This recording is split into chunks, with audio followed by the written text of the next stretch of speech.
தாமதமாகிவிட்டது. நீங்கள் ஏன் ஞாபகப்படுத்தவில்லை எனக்கு?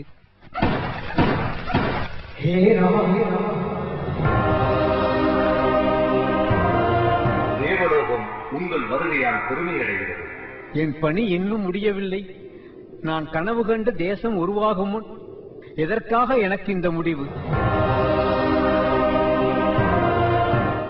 காந்தி இறந்து பல ஆண்டுகளுக்கு பிறகு நான் அவரை சந்திச்சேன். இறைவனை வரம் கேட்டு மறுபடியும் வந்தேன். என் தேச நன்மைக்காக என்னை நான் தந்தேன். இந்தியா இப்ப எரிஞ்சுகிட்டு இருக்கு.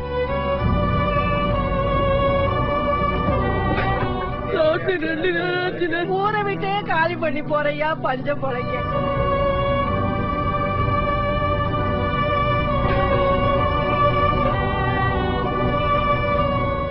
உயிரை பறிக்கிற உரிமை மனுஷனுக்கு கிடையாது.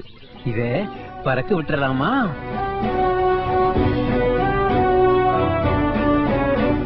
நம்ம எம்எல்ஏ சொத்து விவரங்கள்லாம் திரட்டிட்டு வந்திருக்காங்க. ஓஹோ, கொஞ்சம் கேளுங்க. சொல்லுங்க. பொண்டாட்டிகள் 3, வெளியூர் பொண்டாட்டி 2, கார்கள் 12, பங்களா 8, நஞ்சையில 300 ஏக்கரா. இன்னைக்கு சொத்து மதிப்பு கிட்டத்தட்ட 100 கோடி ரூபாய். தேசத்துக்கு சேவை செய்ய வேண்டிய அரசியல்வாதி சேர்த்திருக்கிற சொத்து 100 கோடியா? மது அருந்துவதின் தீமைகள். மது உங்களை சோம்பேறி ஆக்குகிறது. மது உங்களை சோம்பேறி ஆக்குகிறது. மது சமுதாயத்தில் மரியாதையை குறைக்கிறது.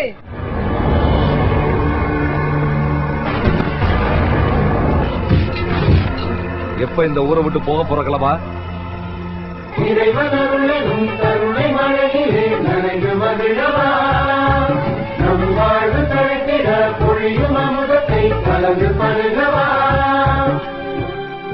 எல்லாரும் பணம் வாங்கிட்டா ஓட்டு போட்டீங்க.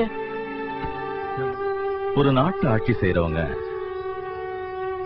அந்த நாட்டில் இருக்கிற ஒரு கடைநிலை குடிமகன் மாதிரி தான் வாழணும்.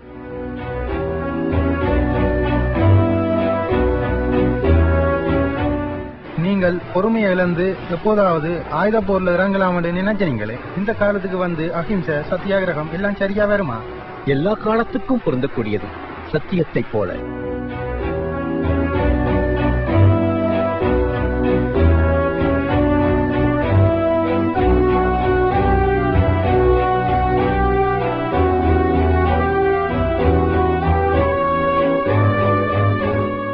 உங்கள் கருத்துப்படி அரசியல் பதவி என்பது என்ன?